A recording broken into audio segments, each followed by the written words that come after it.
Okay. All right.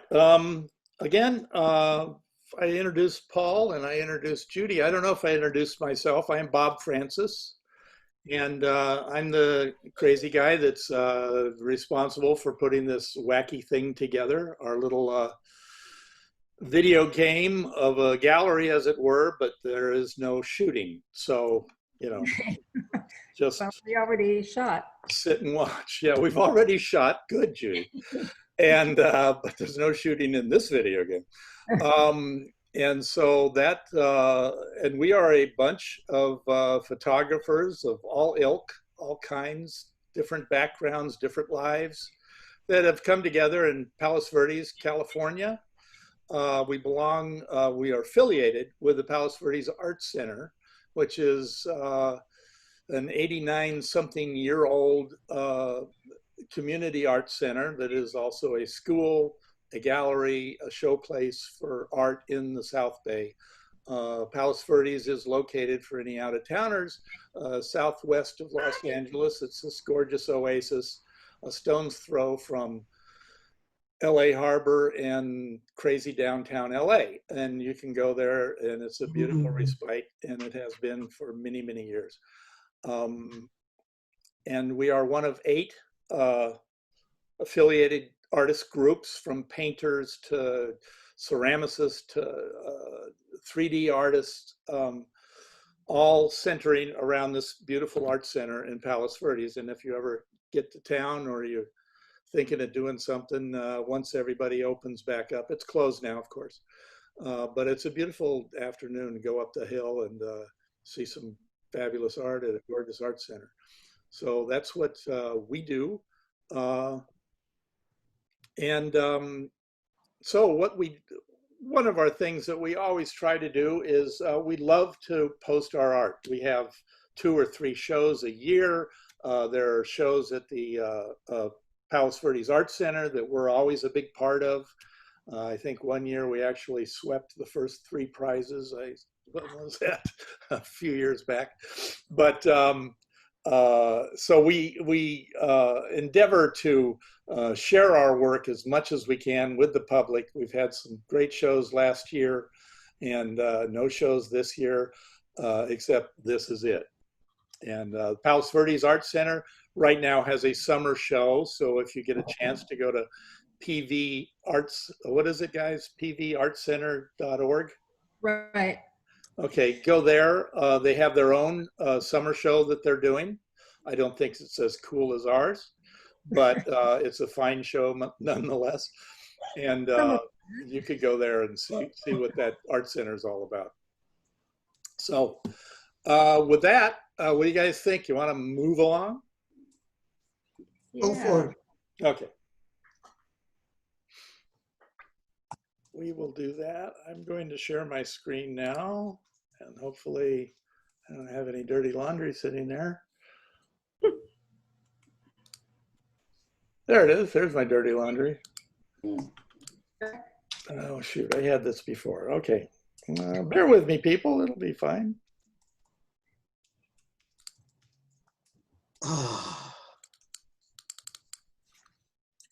Paul and Judy, mute. See, we have somebody that raised their hand, Deborah. Already? Yes, I'm trying to get a hold of her. I can't see the list of participants. Deb, you have a question? No. Maybe it's another. Oh, Deborah. she was going to try to help us with the address. Right, earlier, yes. Yeah, okay. Okay. Right. All I'm right. going to mute you again. Bye-bye. Bye-bye. It's, Okay, are you seeing the website?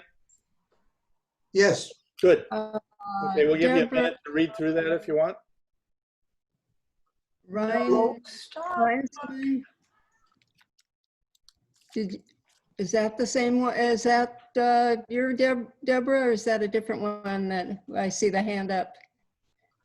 I don't know why Deb. Reinish? Ryan Ash is here. Yeah, did you have a question? No. Oh, okay. There's a way to, To lower the hand. Okay, I just did that. All right. Oh, you could do that, Paul? Great. Yes. Okay, excellent. Excellent. Bob, can you make it full screen? Yeah, as soon as I get in there, then it goes full screen. You want me to read it, Bob? No, I think everybody can read. Okay. Okay. And so it closes in a week so far, but we may leave it up a little longer. We have to talk about that. So anyway, this is what you get when you go to our website. You will have the 2 title cards that came before this. This comes up on your screen. You can read through it. Tells you a little bit about us, what's going on here, and a little bit on how to use the application. There's more once we enter. Now, when we enter, I don't know if you can see it here, but down in the bottom, there is let me try to get it a little smaller. Okay, here we go. You can see down here, it says go to full screen, and that's the best experience. So we're going to do that. Now we are in full screen mode. There's a couple of things in the thing you want to do. You can click on this to take a tour. It'll show you kind of how to use it, how the ins and outs of using this application or this platform. And then down at the bottom, this string of art is all the artwork that is in the show, 48 pieces, I think. And you could click on any one of those pieces of art and it'll take you right there. So if you know, gee, you're interested in that boat or this really bright one down here that I'm showing you, you can go one at a time. They sort of follow the way the room works, and it's circular in a clockwise fashion. And then we have little ghost people that we hired that will stand there to help populate the room so you don't feel real lonely. And then this lady seemed to have gone away. So that is how this essentially works. And then I click one more time and I can get rid of the catalog at the bottom. Now I can go to our first piece and you just click on it like so. I don't know if you can see my cursor. And it'll take you straight to that. And this tells us something about Palos Verdes Art Center. Beverly G. Alpay Center for Arts Education, nonprofit community visual arts school and galleries inspired to create, appreciate, and celebrate art. Since it was founded in 1931, PVAC's exhibition, education, and outreach programs have made the visual arts available, accessible, and affordable. PADA is one of the 8 active artist groups affiliated with the Palos Verdes Arts Center. And down there is the Art Center's website and our website. And so to the art, which is why you're all here. And just so you get rid of me just as soon as you can, we're going to start with my artwork. This is Phalaenopsis number 7. This body of work that I'm doing, I've been doing it for 10 years off and on. I have several dozen different items, but it's my deep dive into botany. And these are all items. These are in this particular case, is the moth orchid. This is something they sell by the truckload at Trader Joe's and other florists. Very popular orchid, which is lovely when it's alive. I certainly appreciate it. We have many at the house. But when it dies, it does something spectacular, which is it does a very elegant decay. And so I've been, this is number 7, I believe. Yes, I have 4 that are in monotone, and then 3 others that are 4 others that are in color. So I guess there's 8 actually. And it is very highly, has a very high resolution. So even this doesn't do it justice, but you can go way into this thing because these are massive files and they are massively detailed. And so there's not a lot of other meaning that I give to it other than just this incredible appreciation of nature and its incredible complexity and beauty. That's just what I love about these pieces. The next one is Brumansia.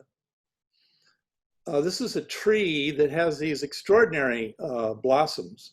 They're a pendulous-like flower. They hang directly down, and they are probably, I don't know, 8, 9 inches long.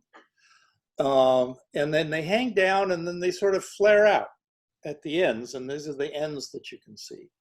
It's kind of like a dress or a skirt even. So hence, this particular picture is you looking up that skirt, and that's the Brumansia.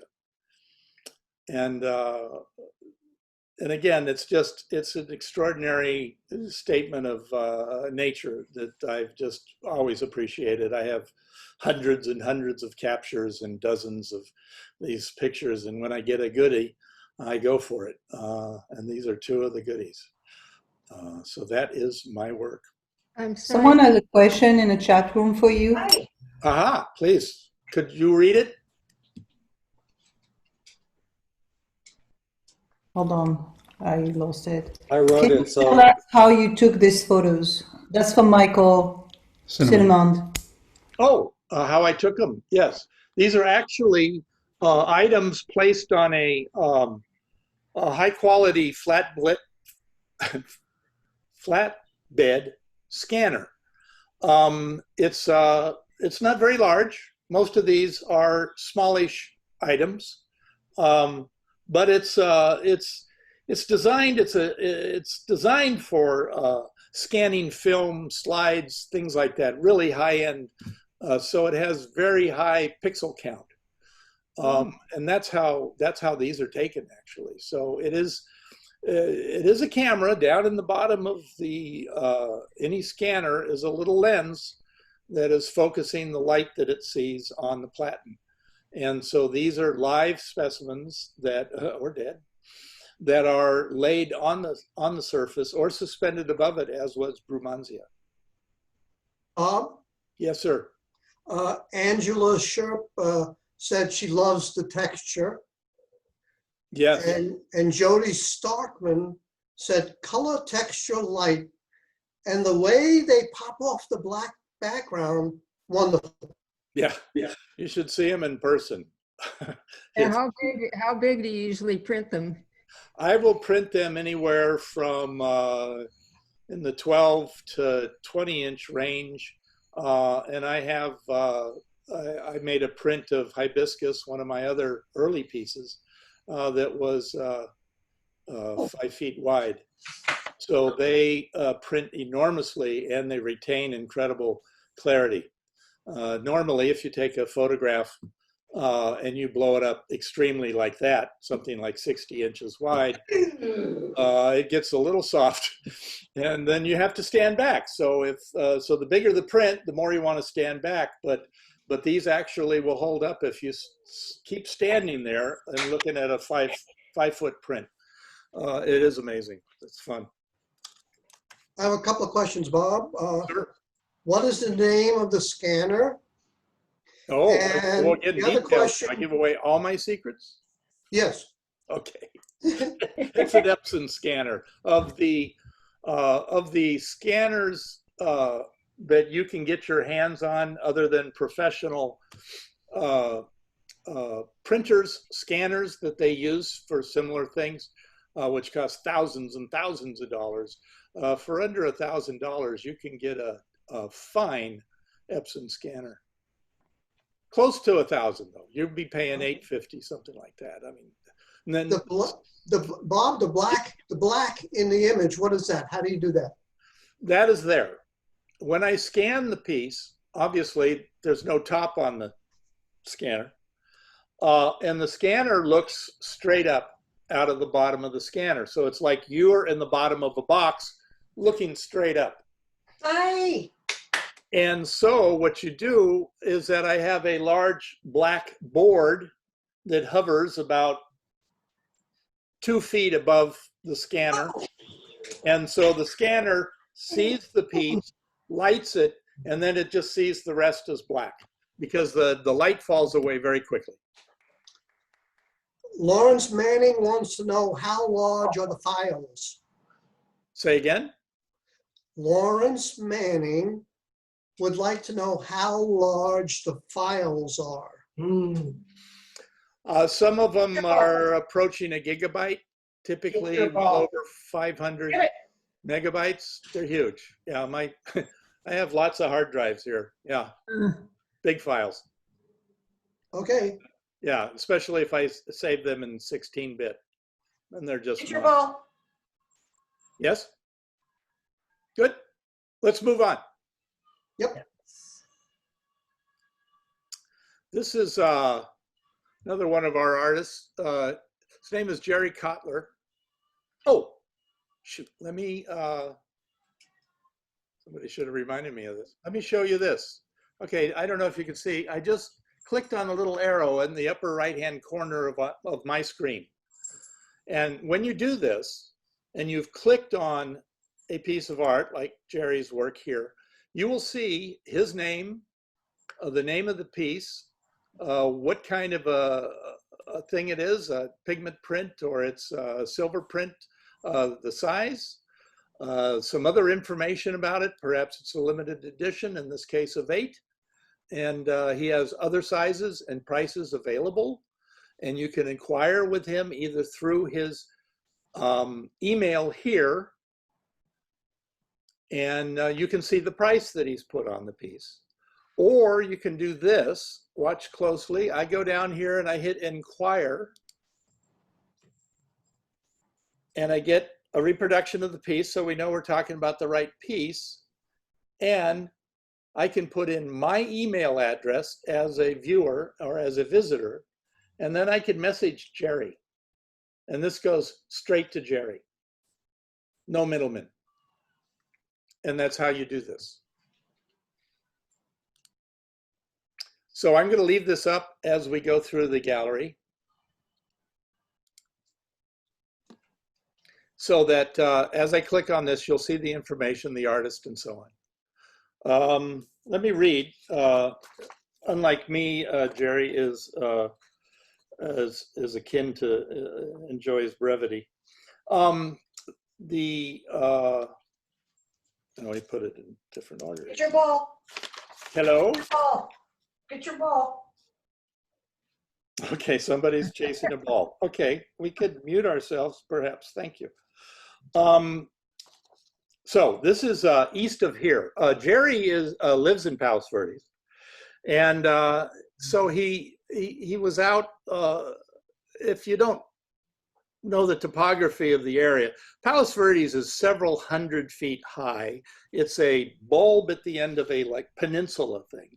If you were looking at a map of greater Los Angeles, you would see it as this big bulb foot coming out underneath Los Angeles, greater Los Angeles. And that is Palos Verdes. There's a number of cities there, but essentially that's what it is. So it's high ground. And so in this case, Jerry was shooting east from there, and he was just checking out a new camera that he had, and he writes, just checking the reach of my new camera and lens, a Canon 5D4 with a 70-200 f2.8 zoom, for you camera freaks out there. Lawrence, make note. This was taken near Silver Spur and Hawthorne on PV Peninsula, and shooting eastward across the LA and Long Beach harbors. And then the cluster of buildings that you see on the right side are actually downtown Long Beach. The tallest building there, just behind cranes at the Port of LA and the LA River, which ends right around here, is the World Trade Center, West Coast version. And it is just a little over 10-mile shot in a straight line from where he took the picture. And excellent atmospherics, which added to this shot.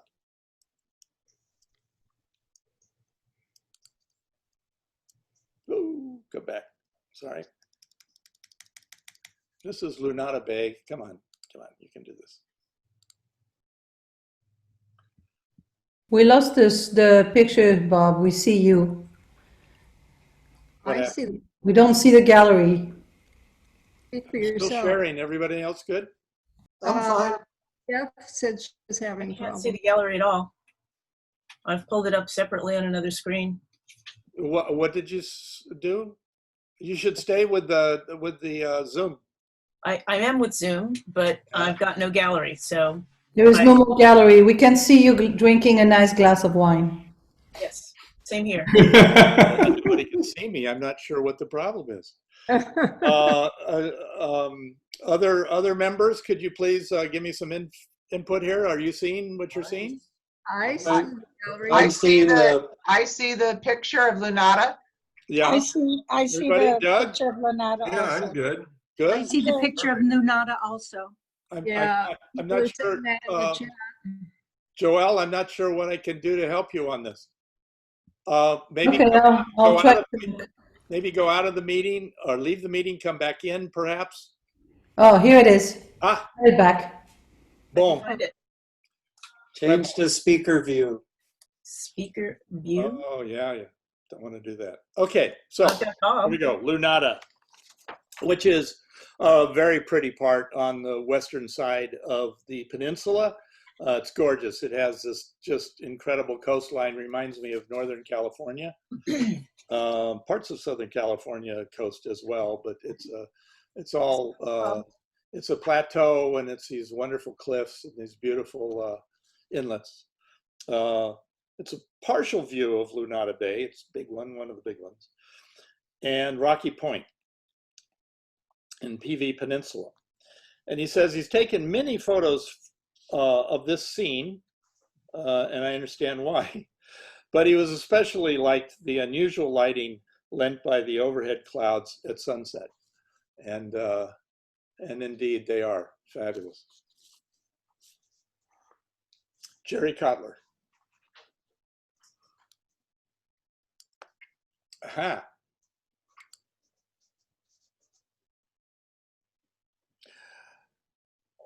Madame Atkins, please. Oui, Monsieur Bob. So this is just before the confinement. We did a lovely shooting in our studio, and I had these images, and I didn't do anything with it. And with the confinement, my brain started to turn into mush and to that what you see. So she is in the studio, and I just basically played with different filters and options in Photoshop until I got what I was feeling at the time. So this is the story of that photo. Marvelous. You want me to go the other? Sure, if there's no questions. Anybody? Anything in the chat room? Or when you say she, is you're talking about a dancer model, or? No, that's the next one. The one before was not a dancer model. This is actually no. This one is not the dancer model. I'm lying. This one is the same girl that we shot. The same girl that is in the previous photo. But I've been fascinated with movement in still images and worked with a few dancers, which none of them are dancers. None of the photos are dancers in here. And basically had this, got a few toys, if you want to call them that way. And this one is a light whip. And I had Nicole moving on the backdrop and capturing the images as she moved. Now you cannot see. You could see there's a shadow of her on each side of the picture because this is a mirror image. I took basically the same image and put them together because they remind me of two dancers having some moment together, some dancing together. So this is what this image is about. Beautiful. Thank you. Yeah, absolutely. So Bob, it might help if you click on the individual image instead of just moving towards it. Well, here, you mean this? Is that working for you? That's good. Yep. Paul, hit it. Hit it. Okay. This is a work in a body of work that I've worked with this model 3 different times. And her name is Kira. And I asked the model to act like a cat. And so I set up a board and she played, and we had several hours of shooting, and 2 images are in this show in that series. And several people have asked me how I got the black and white to be so ethereal. I mean, it's not like real almost. When you look close, you get the image. And technically, I used 3 different layers. If you're familiar with layers in a computer program for photography, what they do is they have one layer sits on top of the other and sits. So I had just 3 layers.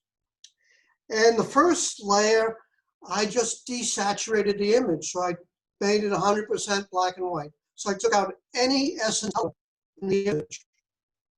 And then the next layer, I have a infrared filter, which makes the image look like an infrared when it's really not, but it makes it look like it. So it simulates it.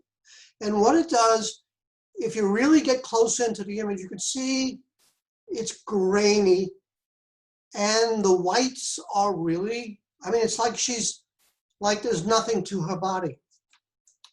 So that was the goal, is to make it look ethereal and otherworldly, sort of. And then the third layer, I went, and it was a level layer where I increased the blacks and messed with the black and white levels. And that's how I came up with this set of images. And I've worked with her like 3 times, twice in the studio and once in the Santa Monica Mountains. She's a wonderful model. Great. It's one of the things I do. I do a lot of, I'm very, very eclectic. I'll do any photography that I can think of. It's like the little praying mantis next to myself. I took that a couple of days ago at the South Coast Botanical Garden. Well, that's it. Show will the note other image. that the praying mantis is another nude. Yes, for sure. Yes, absolutely. Okay, let me go down.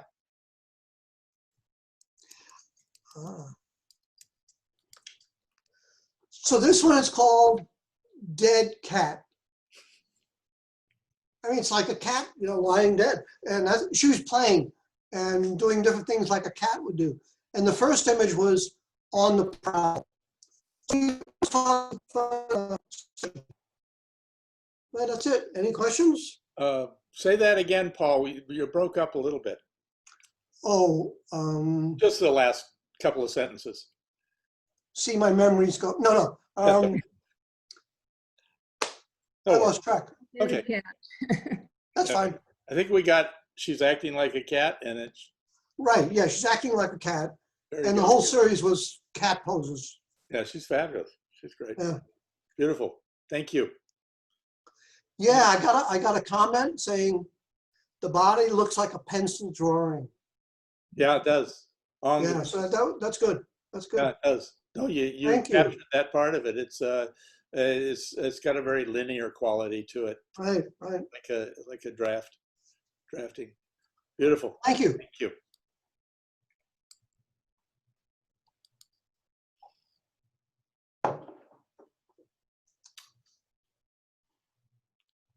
Webb, are you there? No, I don't think he's here. Oh, shoot. Well, as I recall, this piece was something he was shooting down at the pier. I don't know if we remember which pier this was. This Huntington Pier? Huntington Pier, yeah. Huntington Pier. And he said, that, just a short little brief thing about this. He said, this has taught him to don't ever quit shooting something, because he was shooting the pier through sunset, spending the afternoon studying this marvelous forest of pier pilings. And he said he was packing up, and then he looked back and he saw that all the lights had come on near the pier, the parking lot, on the pier, things like that. And he said, that's where he found this photograph. So, you know, always look back when you're leaving your shoot, because there might be something there. And that's what he explained in the last, when he was explaining this work. It's done classic black and white.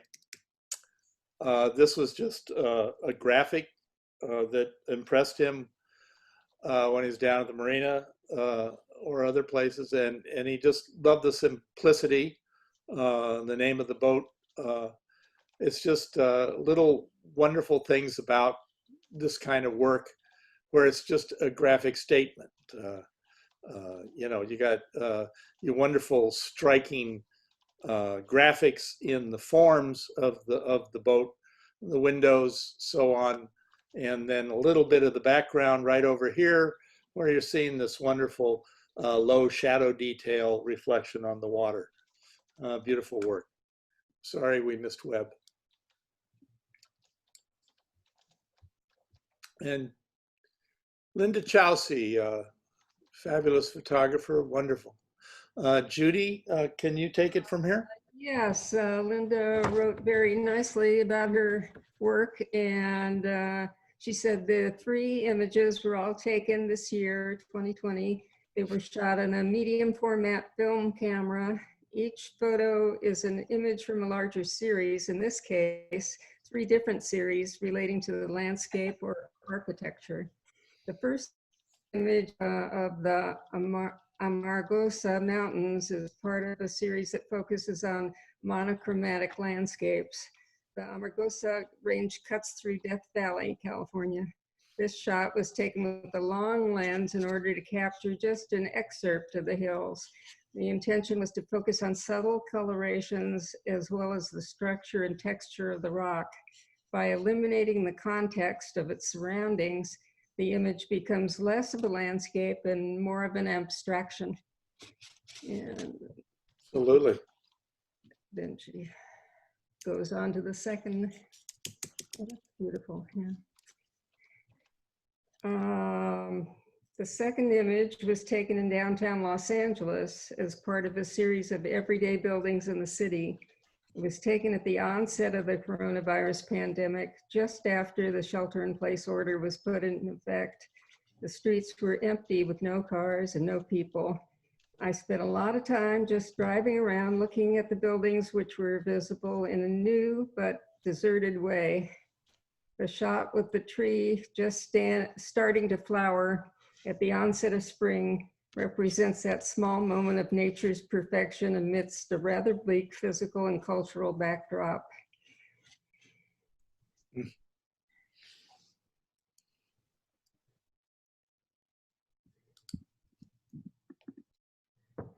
And this last one is also one of a series, an ongoing series on the city of Trona. Trona, located in the Mojave Desert, is a mining town that was built around 1914. Today it's boarded up and deserted. This is a shot of the service station on the main highway.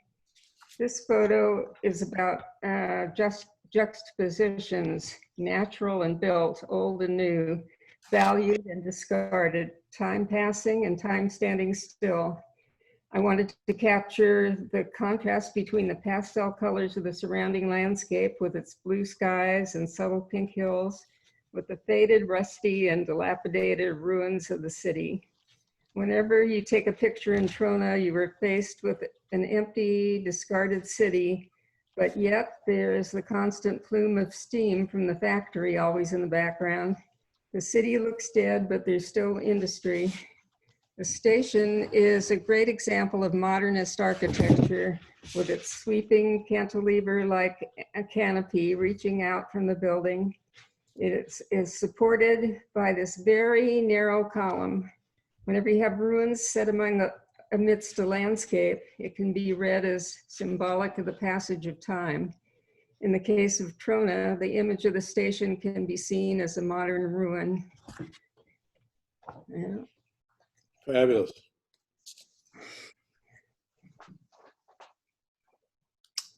Moving on.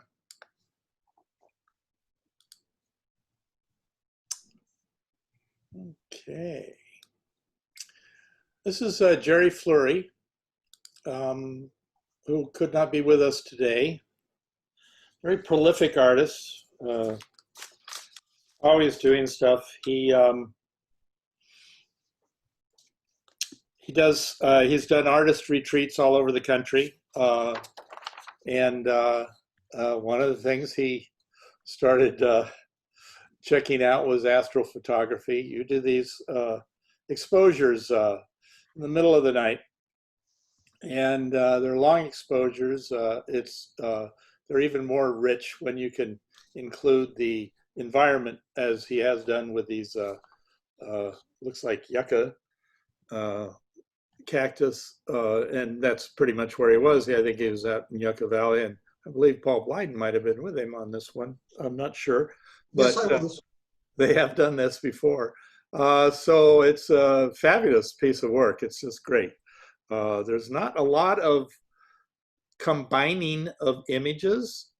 These are typically pretty much one-shot deals, maybe two, that you'll then later in the digital darkroom, you might put them together, but you got to get them first, and looks like Jerry has.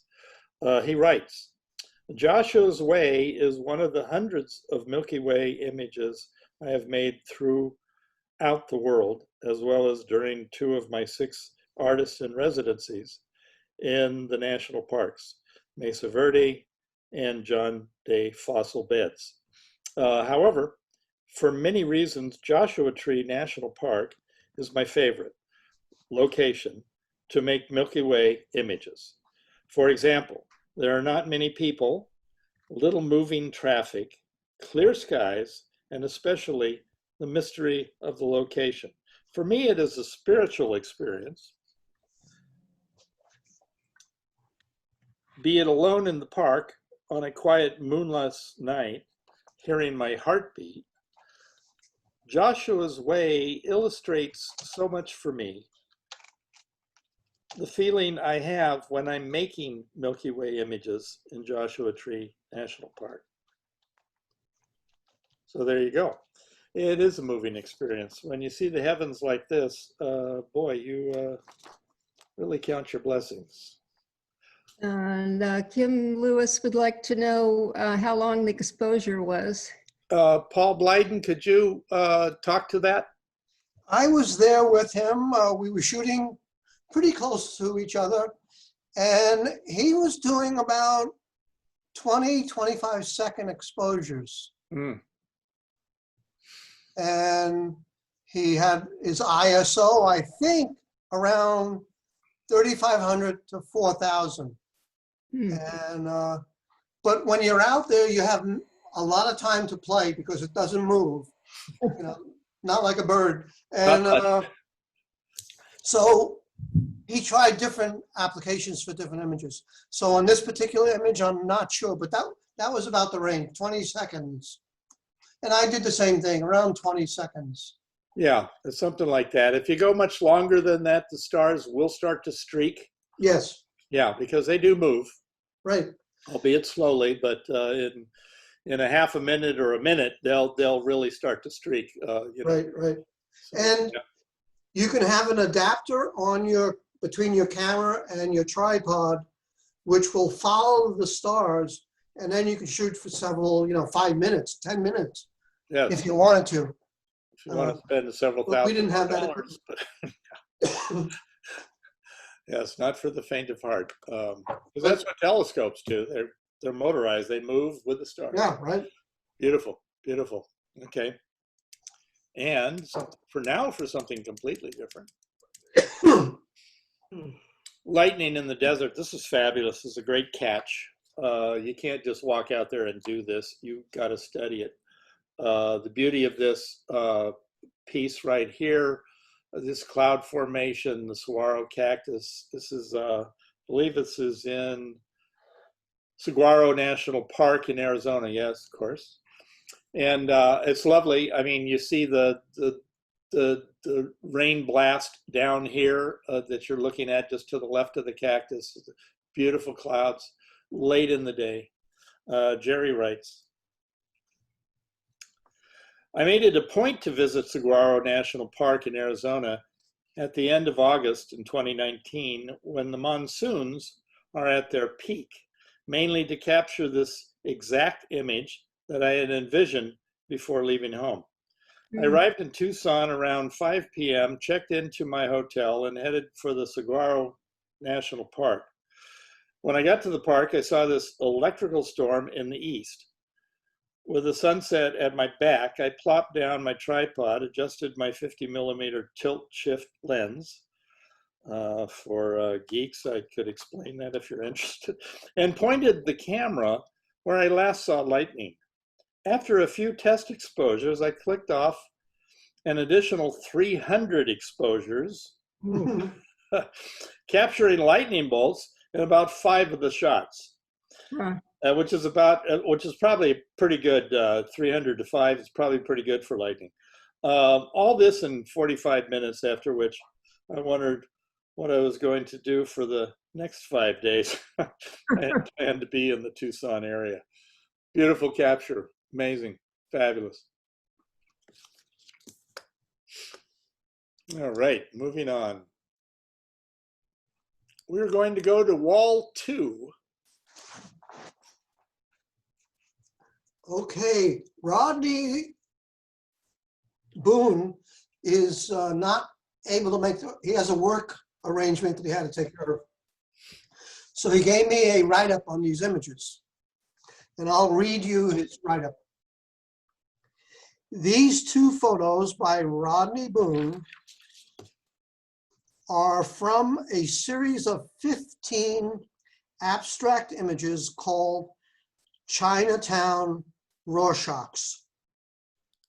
These photos were taken during a Sunday stroll through LA's Chinatown when most of all the stores were closed and shuttered.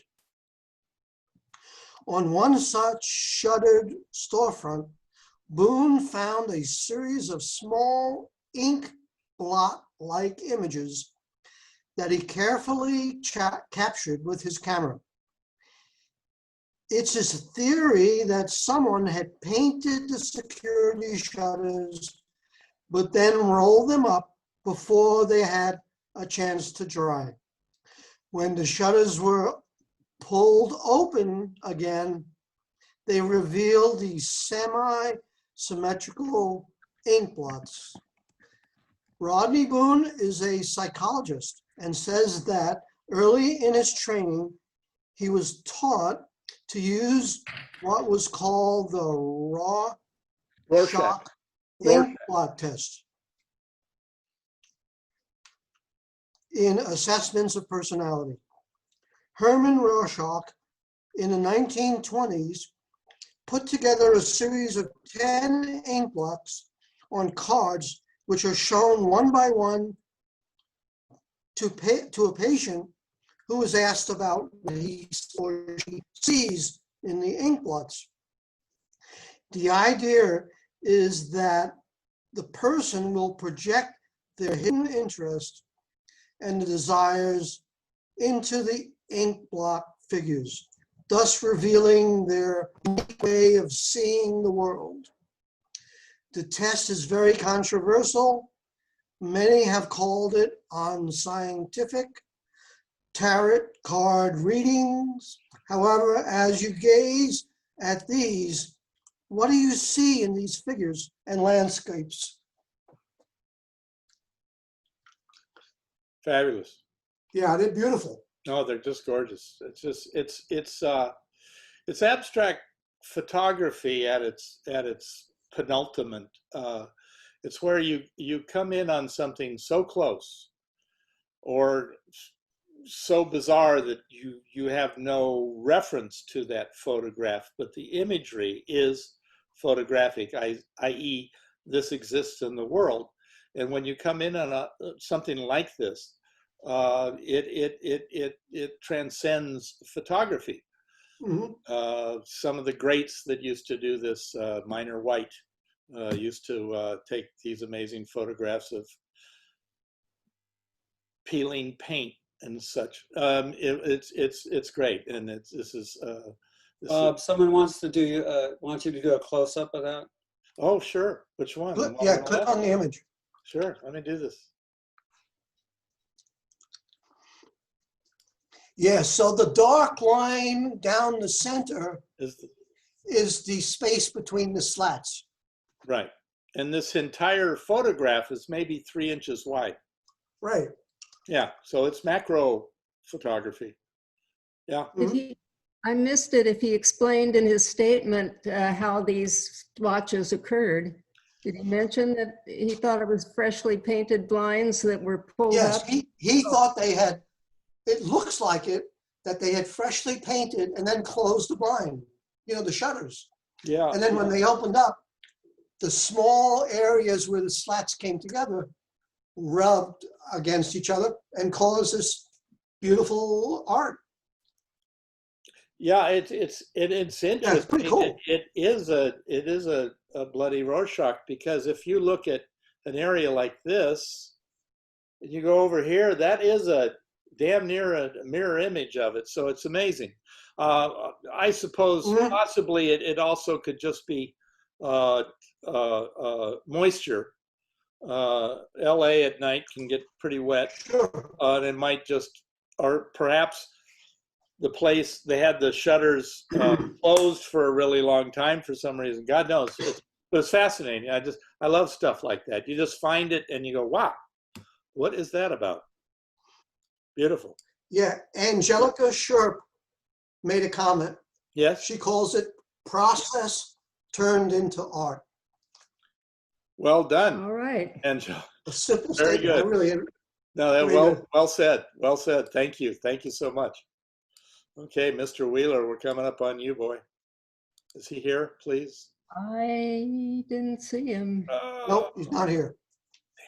Oh, Oh, shoot, because this is the art that needs perhaps the most explanation. You want me to explain it? Huh? Would you like me to explain it? Would you like to take a go at it? I'll fill Sure. in.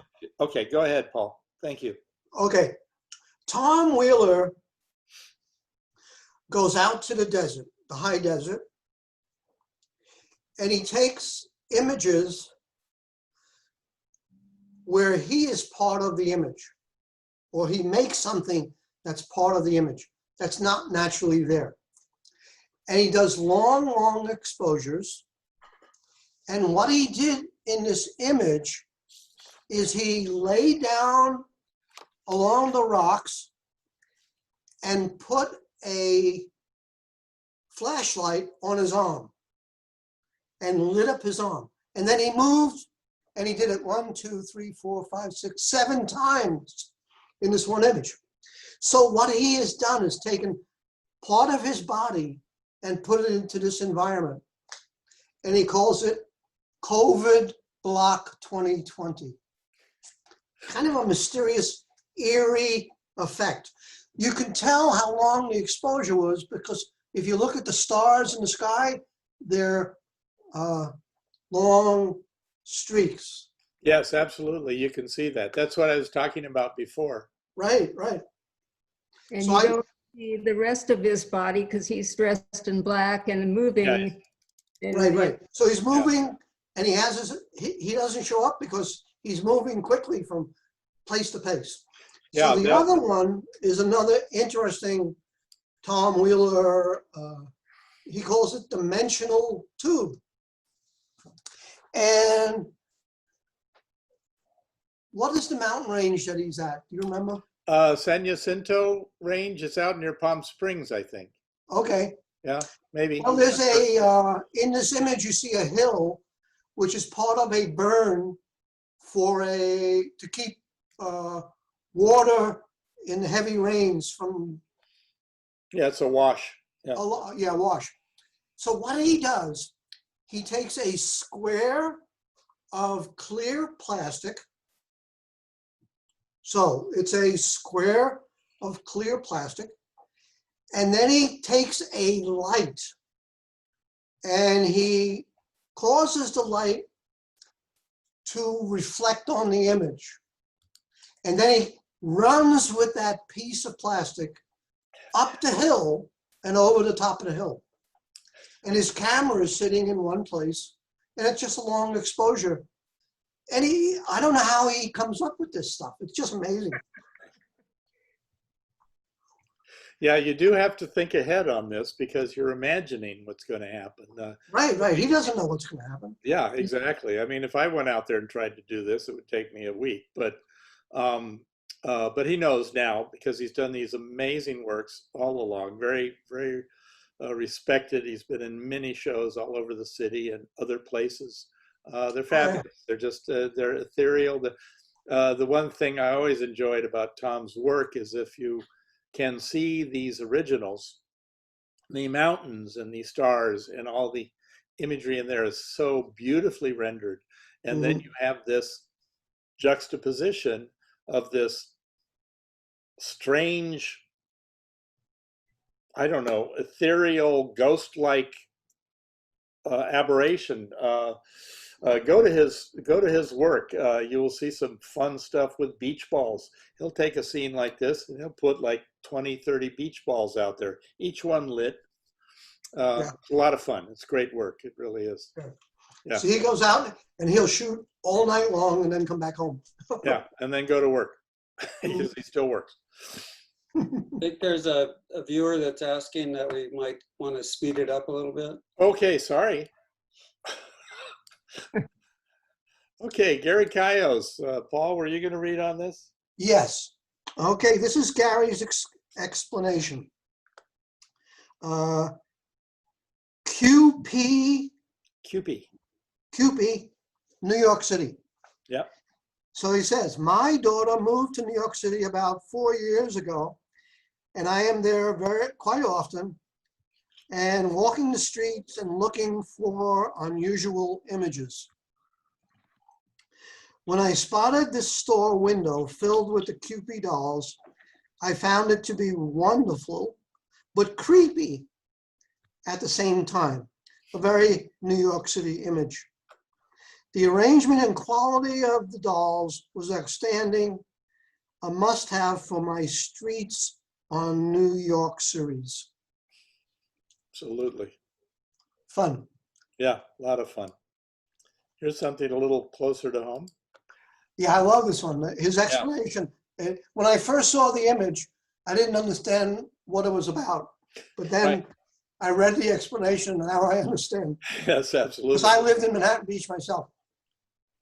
I have lived in Manhattan Beach. Oh, this is called Manhattan Beach Pier 2020. I lived in Manhattan Beach for a long time before it became trendy. And I am always looking for ways to show the new Manhattan Beach. I remember a photo that ran in the local paper in 1978 that showed a downtown street and every car, 20 cars on the street were VW Beetles. Not a today image, but from the new Manhattan Beach, when I noticed this Bentley, a Bentley in Manhattan Beach at the pier making a U-turn, I saw it was a way to show how changed the beach has become, and to show the pier in a new light. Absolutely. From Volkswagens to Bentleys. That's what's happened in Manhattan Beach. That's what it goes. There's not a house in that town that's less than $1 million, even if you wanted to tear it down. Right. Pretty crazy. Yeah, I sold mine a few years ago. Yeah. I now have my retirement set. Yeah. Great, marvelous. Okay, Mr. Anderson. A lot of people want you to explain this. I shall try to explain it. First, welcome to everyone for joining us here. I've been working over the last 2 to 3 years in what I'm going to call a constructed image. And these images are based around photographic mosaics. The mosaics are multiple layers, each layer being open or incomplete. And the idea behind the mosaics is to loosely resemble some reference image. I've written the algorithm that builds these mosaics myself. And then I take the resulting mosaic and put it in maybe other contexts or combine it with other imagery, as you see here. So this image began life as a picture, an exterior photograph of a shopping center, actually down in Jakarta. And there's a connecting elevated walkway that connects that shopping center to an adjacent, much larger shopping center. And it turned into maybe a space station looking thing, as you can see. The mosaic technique is so far it's been most useful when I'm trying to do mosaics of things that have strong geometric patterns in them. It seems to be the thing that works best. So lately I've been doing shopping center interiors and exteriors. And the adjacent image, the other one, is the other topic or the other subject matter that works pretty well, which is urban landscapes. So those are the two kinds of subjects that I've been spending most of my time on. And Bob, go to the next image. Sure. Yeah, you can scroll over and see. And that's a shot of the, started life as a shot of the LA freeways and turned into kind of a jumbled downtown view. And perhaps given the current world situation, these are going to be somewhat appropriate for the current climate. So that's my description. Marvelous. Thank you. Thank you. Any questions? Anybody? Okay, we'll move along. All right. Suffice it to say that this engineer man designed the algorithms that he uses to create these images. So it's original work for sure. Beth. Beth. Is she unmuted? She had to go out and come back, and maybe she didn't get, yeah, she didn't get unmuted. I can't do it. Keep unmuting and it keeps getting muted. Oh, Okay, there we Okay, are. there we go. Thank you, dear. Thank you for hanging in there. No problem. It took me a while to get back. I lost the feed for a while. This is one of 2 pictures that are in this exhibit that are from a larger work called the Owens Valley Suite. That's what I call it. And these two are from what I call the movement of from Route 395. 395 starts around Hesperia, where the 14 ends, the 395 begins, and apparently it goes all the way to Canada. But this is on the northern end of the town called Lone Pine, which is in the Owens Valley, the foothills of the Eastern Sierra. And it's cattle country, strangely enough. It's both movie land and cattle country, and the cattle country is really there. Found this hanging on the post while we were wandering down the lane of narrow gauge road, which is one of the northern edge of town. And you can't see them, but there's a ranch in the background and there are cattle somewhere in there. But it pretty much shows you get a sense of the life of what people are doing outside of Los Angeles. There really are people out there doing things that are different from the things we do out here. These are actual working ranches, so it's an interesting difference of life. Absolutely.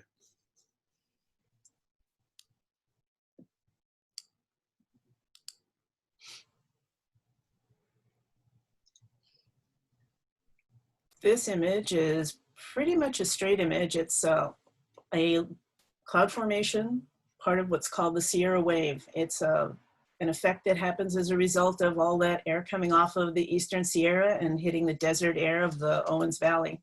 Causes some absolutely magnificent clouds to form.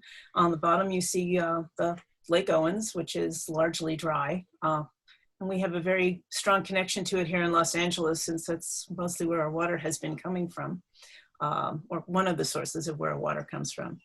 So, but the clouds there, right off the 395, you stop in the afternoon and it's just magnificent watching the formations as they rise off the desert.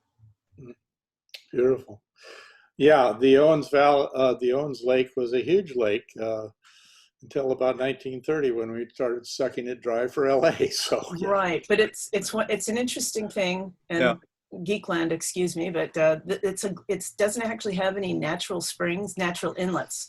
It's actually was a lake that was caused the result of glaciation, and it was slowly evaporating, although we rather rapidly accelerated the process. Yeah, yeah. Anything that was left, we took it. Well, no, we're putting a little bit in that back now and then, but yeah. They complained this year there was too much rain. It ruined all their work. Of course. Beth, Great. I have a comment from Yes, Lawrence Manning, and he says, beautiful. Thank you. Absolutely. Yeah, Thank you. beautiful. Thank you, Lawrence. Thank you, Lawrence. That means a lot. Yep. Coming from him, it should. I know. Quite the accomplished photographer. Okay. Katine. Hello, everybody. Hope you're still hanging in there. This is a body of work that I did the early December of last year, and I went to Cuba with a great street photographer from New York and a sports photographer from Baltimore, actually. And I'm normally doing more fine art landscaping, but I thought this would be a fun way to travel and incorporate some portrait skills. And it was super cool. This picture is named Roller, which means scooter. And I pretty much just hung out on the streets of Trinidad in the afternoon and just watched this cute little girl like scooching up and down the streets. And I have probably 50 images of her, but this one kind of spoke to me, that she kind of just stood there and told her story, you know? She's just a girl, wants to play, hang out, like every other girl wants to do this. And in Cuba, things are just a little tougher to come by. You know, you just don't have the toys. There's no Toys R Us you go to, or there's no, you know, there's nobody supervising her. She's out on the street for a very long time and people walking by, and there's no mom looking out for her, or she's just on her own, and she gave me all of her attention. So it was kind of cool. And the lenses that I mostly used was probably my 24 70 millimeter, or I didn't want to intrude too much, was my 70-200, and that's pretty much what I stuck with. I did a couple fun ones, but was my 14-24, but in general I kind of just stuck to those kind of lenses. And yeah, it was a very rewarding experience. You know, I don't know if any of you guys have been to Cuba, but the people are just really warm and really friendly, and it's, regardless the political environment, you know, it's a really cool country. I would definitely recommend visiting when we can again, you know.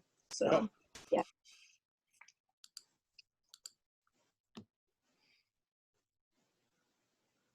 Yeah, and this image is probably almost more photojournalistic in a way because it's political. You know, the political aspect of Cuba is censored. You know, there's free expression in art, but let's not make it political. So people, like I traveled with an artist and he was painting all ice bears, and they all represented something. So he shared a little bit of what the artist community in Cuba is really going through. And so anyway, but this is this artist, and if you look straight ahead behind the scooter, the mural, like 2 + 2 = 5, well, clearly it doesn't, right? But what he was trying to impress on people is in order for us to have free speech, we have to come up with our own equation, you know? because the government is trying to tell you something and it clearly is not adding up and it's not how we feel about it. So there's a true unrest. Even after Fidel died and Raul came in, there is a true reviving, and the new young generation, they want change. They want everything we have. And slowly they're getting it. But you know, if you look at the girls, that's just a representation of it. They have the cute flats, the sneakers, and they have an iPhone or they have some kind of cell phone, you know. And then next door, you look at the buildings, they are all in shambles. They're restoring it, but there's really too much restoring that needs to be done in order to ever catch up. They will never catch up. And next door is like a political meeting place of some sort, you know, could be a school, but it's, you know, it's controlled. You can't just do anything without the government having their hands in it. It's all government. So yeah, it was a really cool trip. So I have thousands of photos, and to choose 2 of them was quite a task.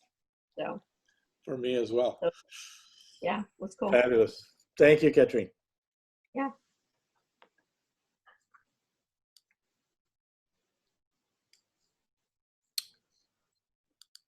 Mr. Smith.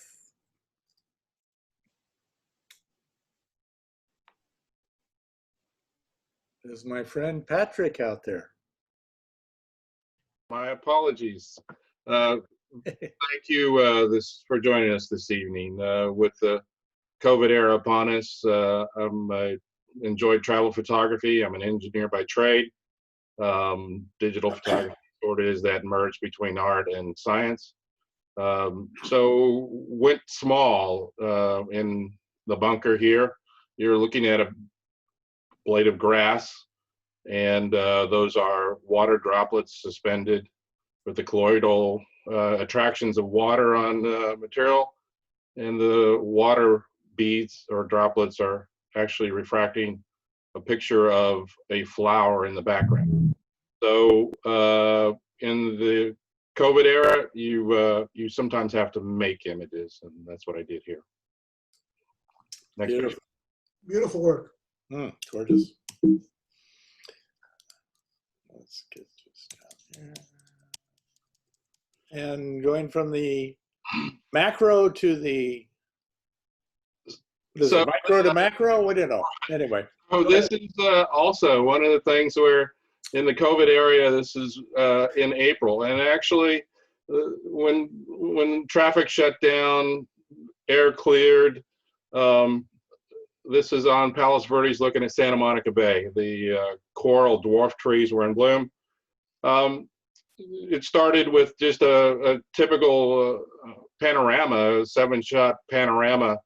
But this shot is taken on Good Friday. And when I constructed, I got to looking about internal feelings during the time, and the anxieties and the fears and the unknowns sort of struck me on a Good Friday, recognizing that, you know, years ago, that many people experienced anxiety, unknowns, fears, and so forth. So this was shot on Good Friday.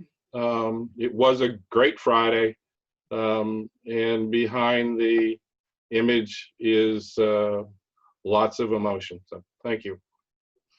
Patrick, I have one comment. No, 2 comments. Great lighting of the water beads. That was from Catherine Cooper. And Lawrence Manning said, the macro shot looks challenging. How much magnification is involved? You must be very patient. Well, thank you.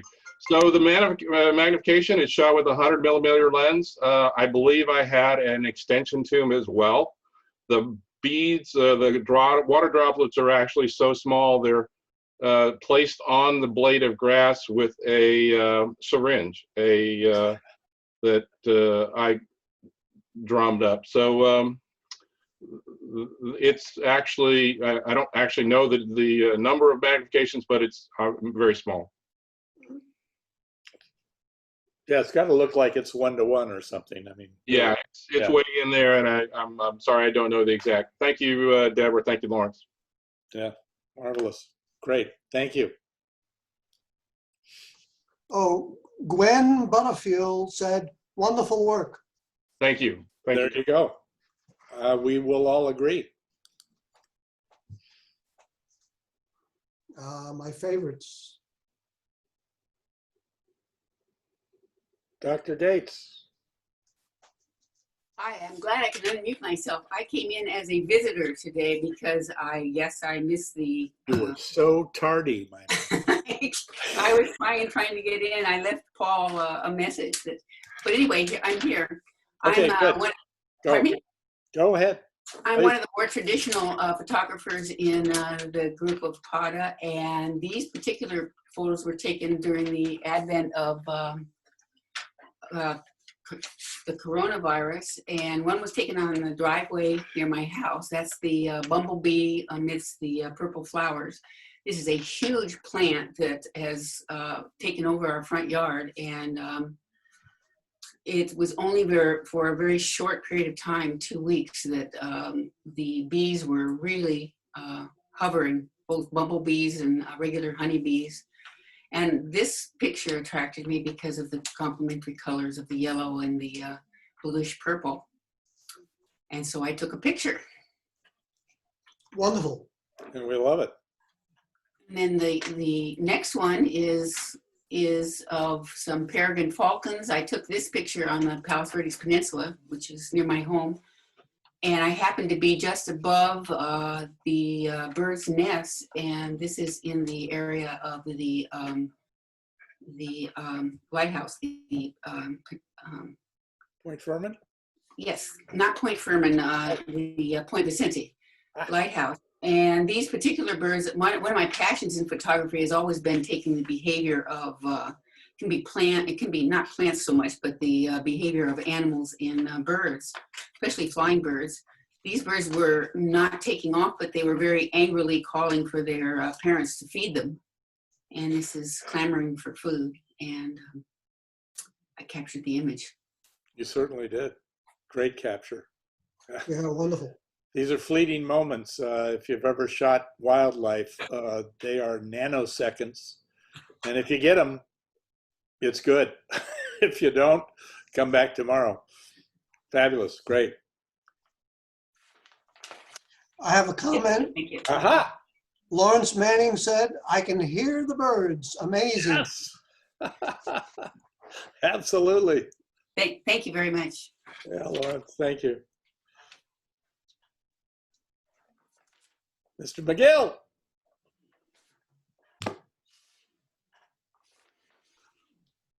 Unmute yourself. Can you hear me? Yeah, we can hear you. Hear you now. Oh, okay. All right. All right. I've always been fascinated by Southern California lifestyles and the car culture also. And I do a lot of car things. I was a graphic designer and illustrator in aerospace. And anyway, we had a previous picture. The guy was talking about Manhattan Beach. And this is Manhattan Beach. It started off being a commission. And the commission was for a Corvair Monza convertible to be at Manhattan Beach with the lifeguard station for 8th Street there and a volleyball net and etc. And so I did that, and it was a lot of fun. I did a lot of photos of the beach, started putting things together, getting the waves just right. A couple of renditions of the lifeguard station. The commission was a success, and so I took the Corvair out and I put a VW convertible in it. I feel the VW was more appropriate. And a better car, I might add. I had a Corvair. Anyway. Okay. Yeah, I thought the Corvair was very neat, but Not very many of them around. No, they kill people. Yes. It go wheels up easily. Yeah. Anyway, this has been a popular image, and I sold several metal prints of it and canvas prints of various sizes. And I like beach scenes and car scenes, and so I do occasionally a commission to do them. I use photos for reference, sometimes pieces of photos. The sky there started out being a photo. I put everything into Illustrator eventually. Sometimes it takes a long time around through Lightroom and Photoshop and various color changes and filters. But then, you know, putting everything together, when it all comes together, it's all vector art. Fabulous. Totally scalable. The next piece, Doug. Okay. This is a Warner Grand here in San Pedro, and it had its 80th birthday a few years ago, and I did a depiction of it to sort of celebrate that. And the night, and it was in the 1930s,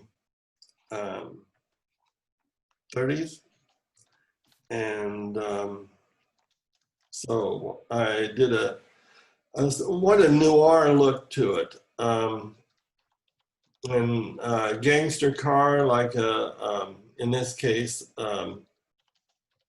was it a 33 Duesenberg, I believe, put in there. Worked from a lot of photos of Duesenberg, so I found at car shows and things like that. The challenge was getting everything to kind of piece together and look correct. Illustrator. I did on the marquee Jimmy Cagney movie for the time.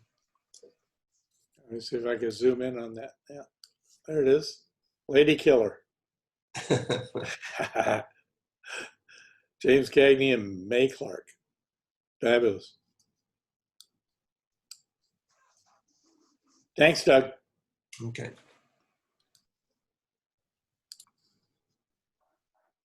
Michael.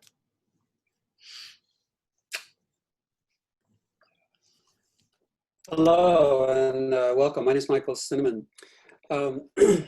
This is a very powerful photo. I invented a technique. This is shot with a macro lens, and I use no computer manipulation or layers or Photoshop. This is one shot JPEG. I use sunlight and either a newspaper or a magazine image. This one depicts what's happening in our culture and in the United States specifically right now. This is a Black woman who appears to be emerging from 400 years of oppression. You can see the shadow of the bars and what looks like concrete or some kind of a wall that she's breaking through. And so this photo really spoke to me. You can see the print on the left.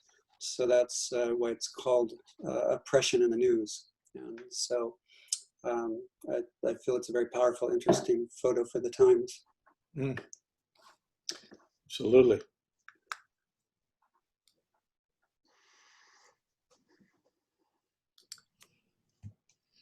Likewise. Yeah, this one's shot with the same technique. And so it's a macro lens, 100mm macro lens.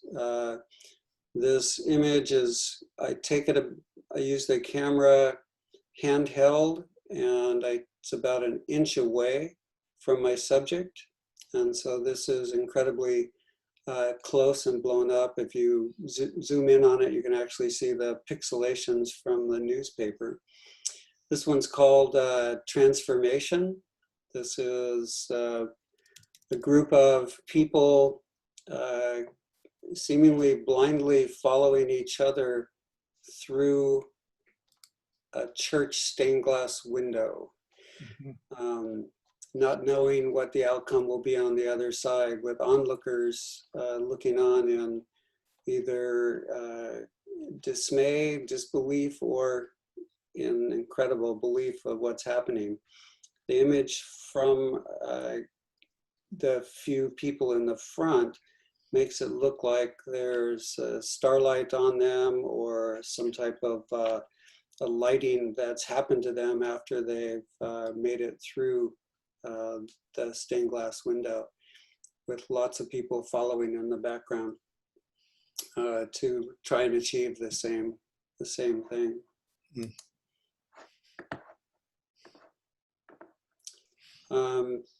Thank you, Jody Starkman, for your comment. I think it is painful, it's raw, intense. I just think that's what I try and do with this series. I call it my newspaper series. So all of these are shot from the newspaper through a window, using the sunlight to create what appears to be a double image or layers or computer manipulation. But in my processing, all I do is take the shot, and I never go to the computer or Photoshop or Lightroom or anything to make any changes to the photo. So what I shoot is what I get.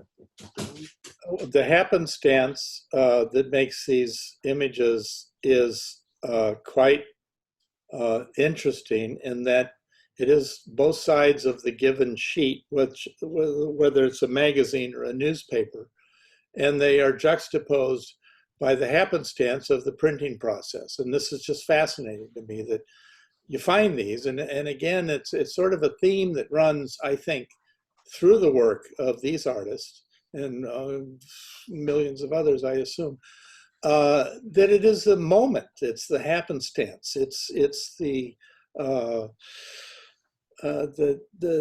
thing that you find and you go, oh my God, that's what's meaningful to me. Whether it's street photography, natural photography, where you sit in a site for a week waiting for just the right light on your mountain or your tree.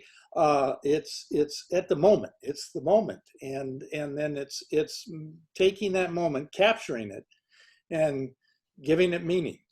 I think that's what's important in a lot of this work. Thanks, Michael. Michael, I have a few comments. Deborah Reinisch said the newspaper series is amazing. Thank you, Deborah. And Lawrence Manning, I don't know if it's a question or a statement. It says the newspaper is illuminated from behind. And obviously that's true. Yes. And then Angela Sherp said, happenstance in the image is metaphor for life and human condition. And Lawrence came back and said, amazing. Yeah, true. Good work. Thank you. Thank you, guys. I really appreciate it. Brilliant. Keep it up, Michael. Oy.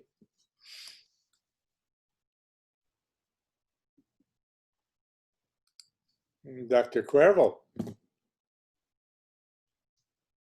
Hello, everybody. Hello. Hi. So this is what I do, the type of photography I like my happy place. So I kind of like everything comes from hiking and backpacking. That's what I love to do every time I can. Now is not the best time, but anyway, this was taken in Norway. This is a 3D panorama of our campground. So we stayed there overnight. That place is amazing, and this was taken in July. So we have the sun that never goes down, basically.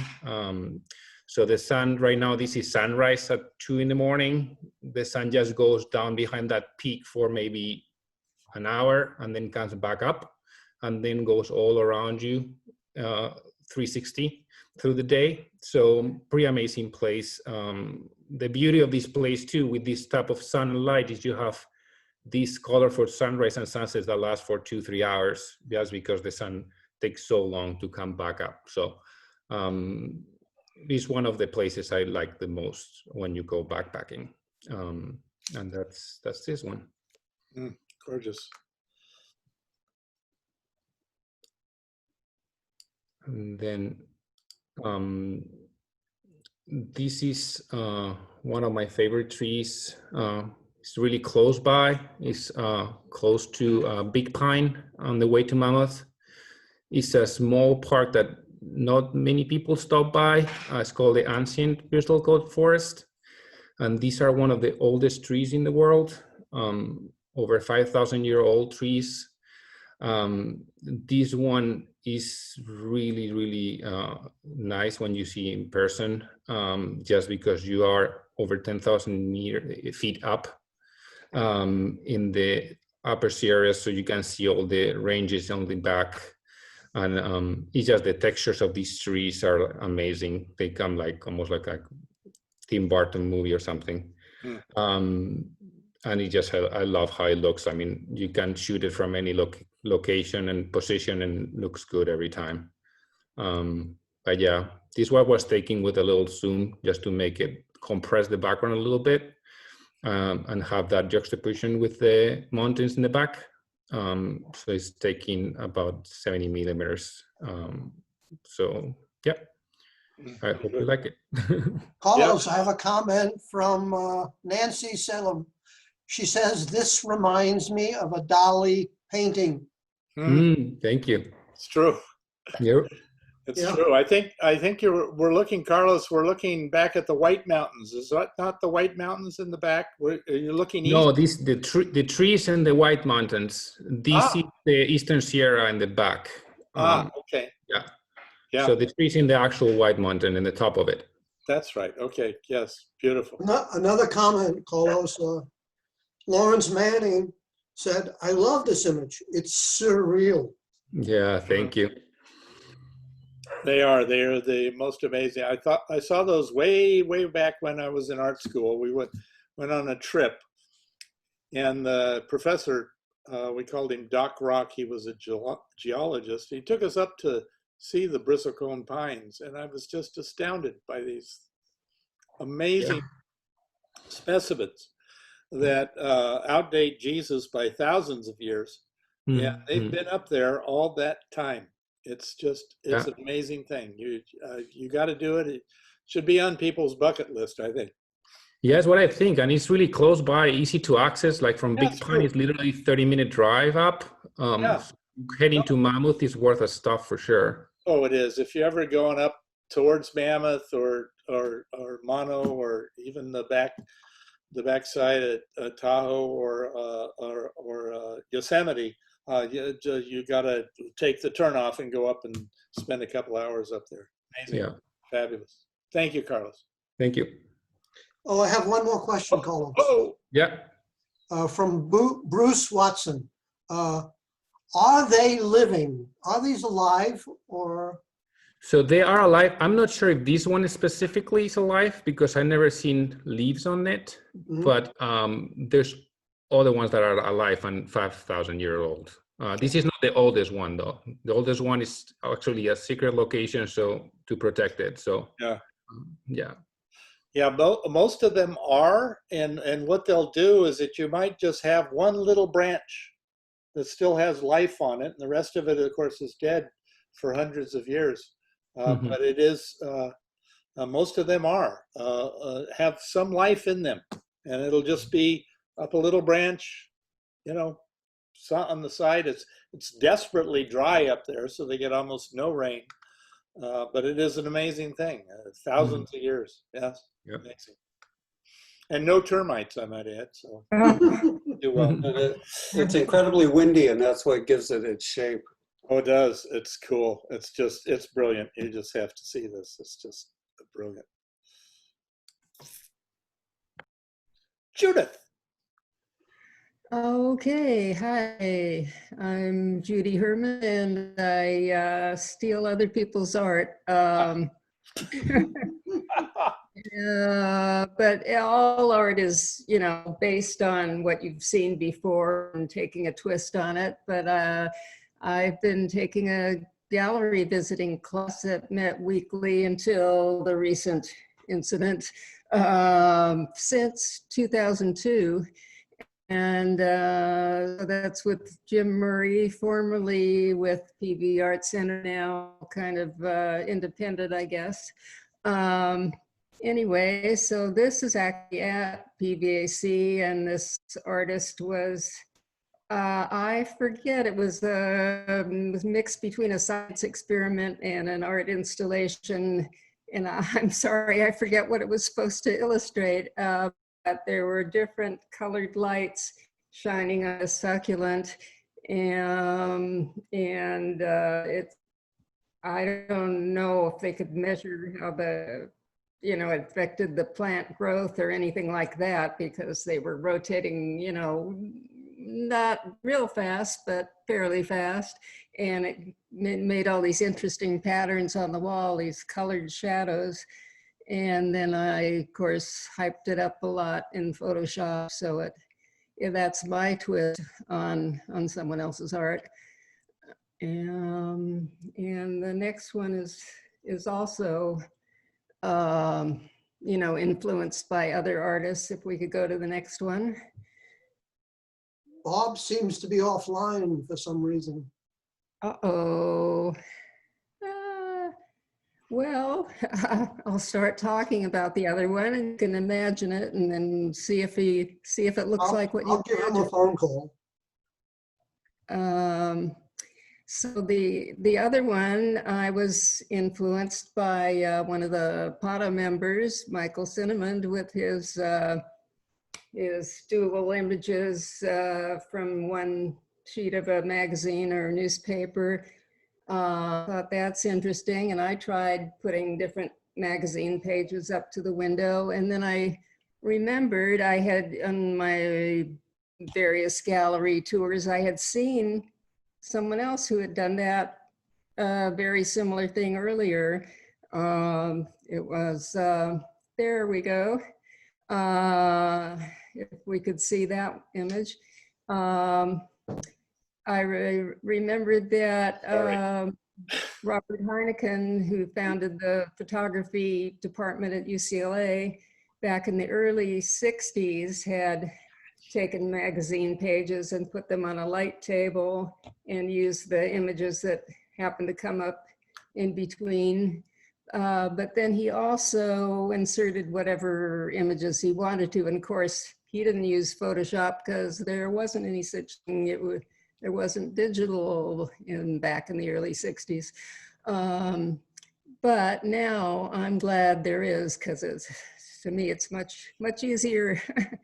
And so the center image was from holding a magazine page up to the window, and it was from the New York Times T magazine, where they have all the glamorous fashion images. And I thought, this looks like kind of a dirty old man looking at this young girl. You know, I read some of the fashion models are really only 12 years old, and this one looks like that.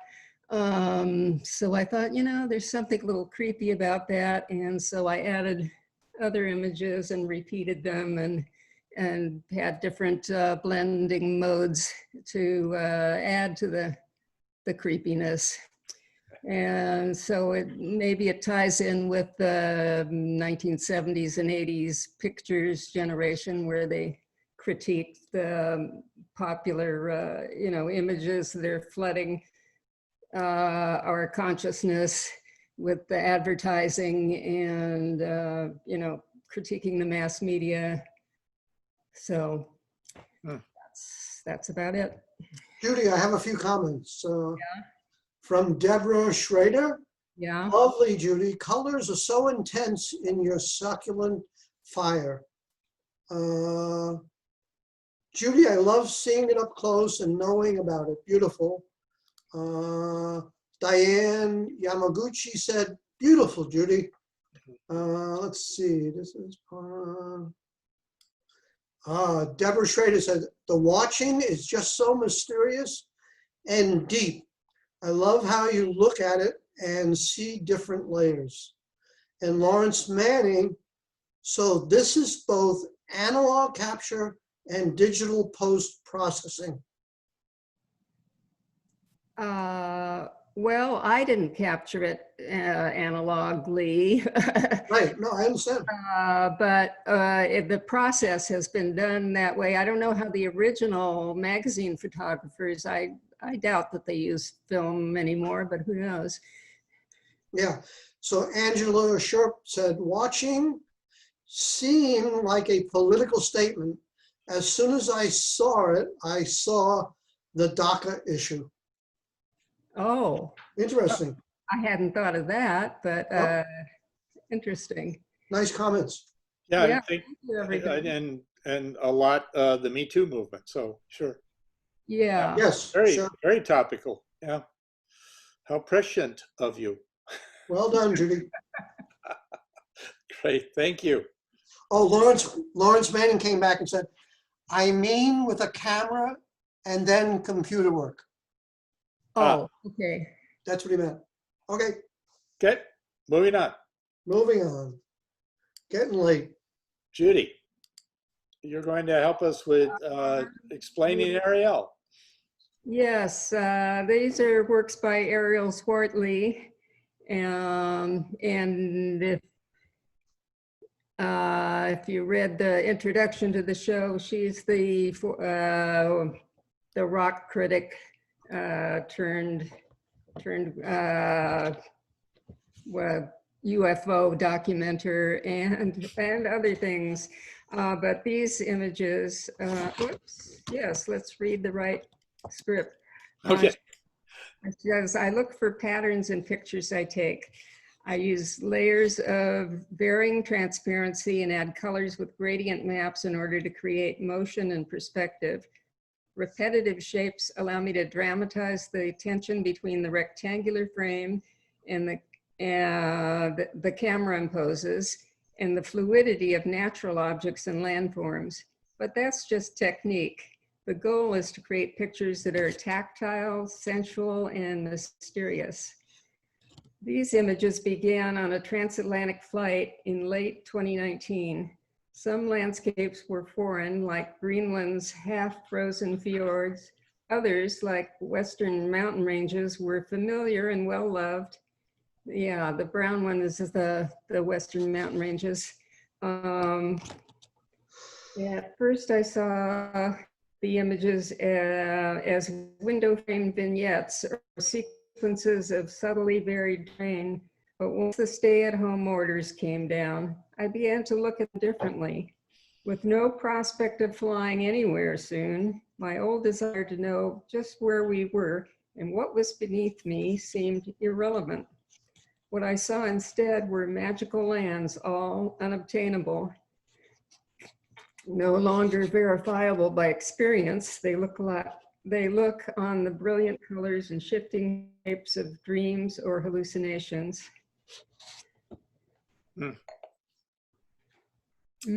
Yeah, it's beautiful. Yep.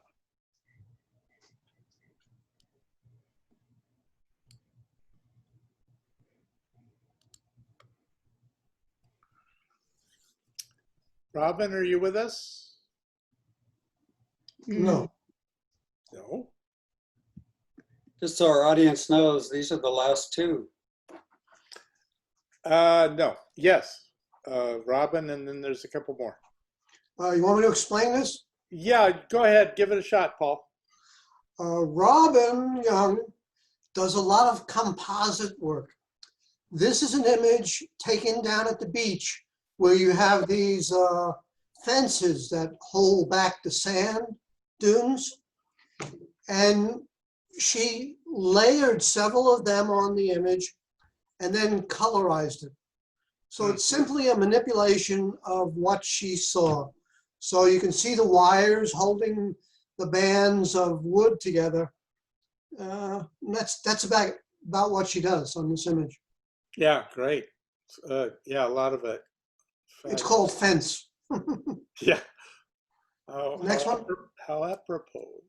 And then this is? This is ribbons. And it's really a composition of several images. It's really an abstract drawing using a photograph and a computer to add color. So I'm not quite sure what the different layers started with, but it's called ribbons, and it's an abstract image.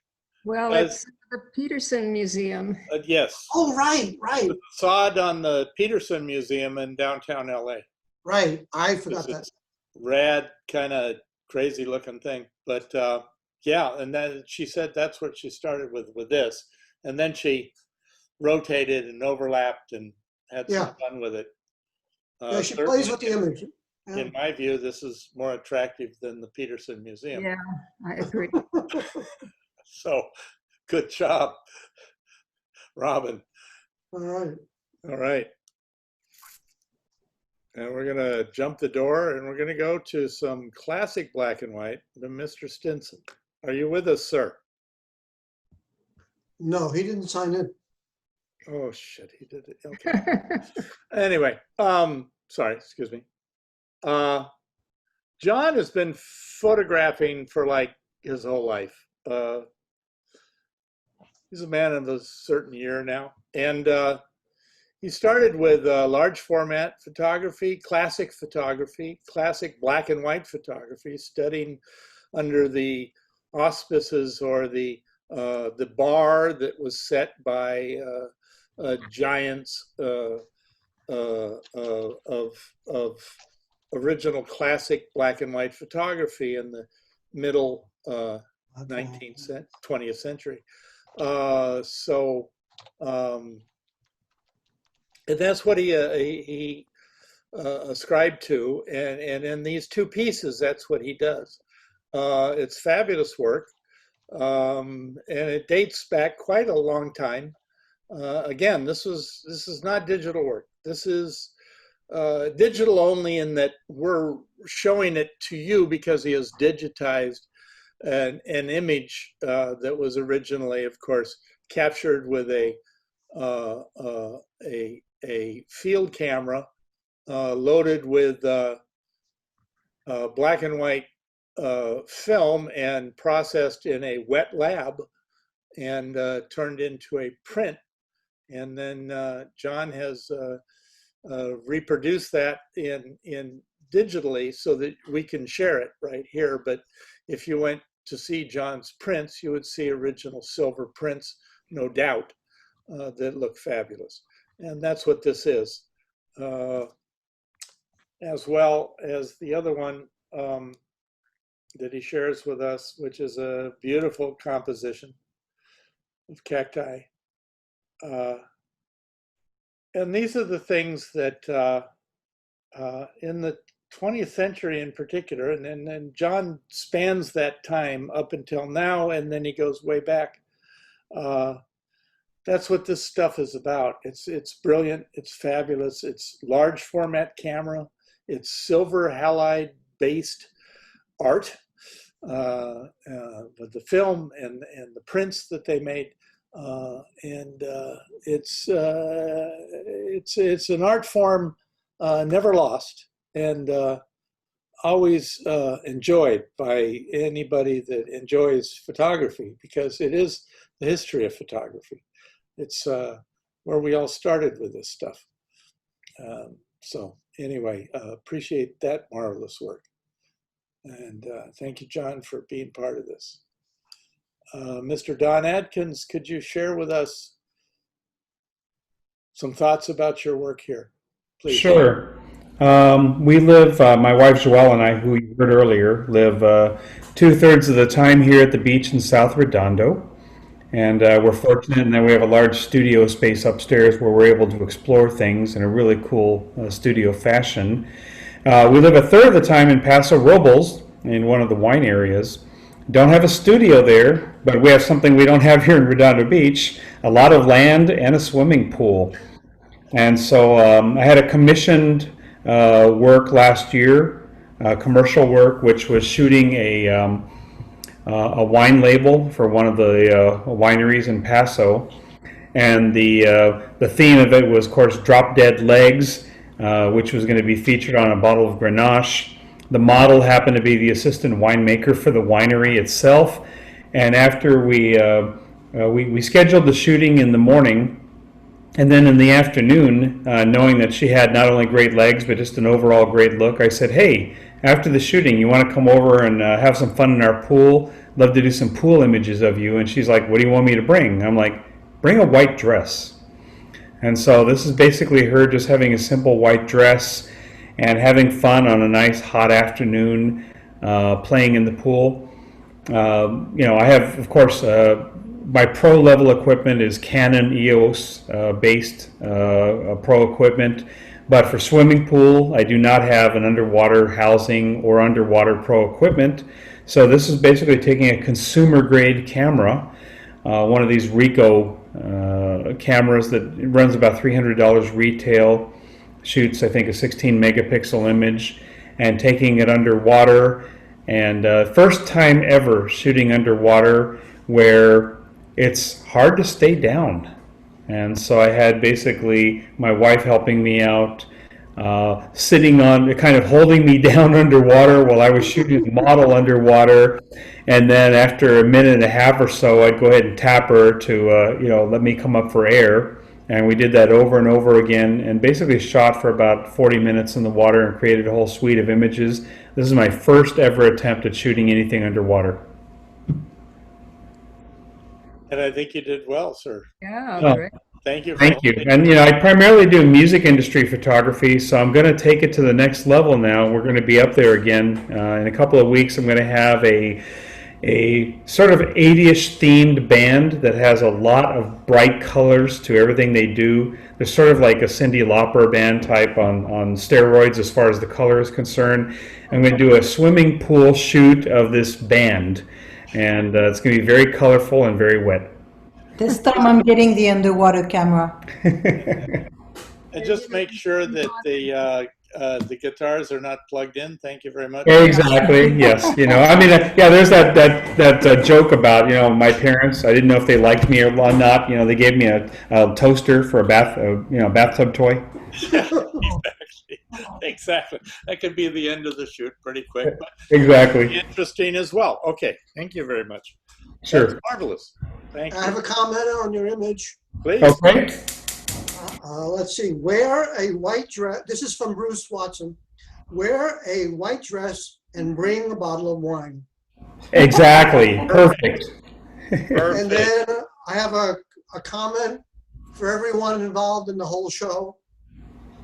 This is from Sandra Rochenbach. I'm very impressed with the quality of all the works in this exhibit. Thank you. Thank you. I want to thank my co-hosts, Judy Herman and Bob Francis. Bob, you did a wonderful job. Thank you very, very much. Thank you. Always trying. We enjoy this. I celebrate my fellow artists. Great work. Thank you for your participation.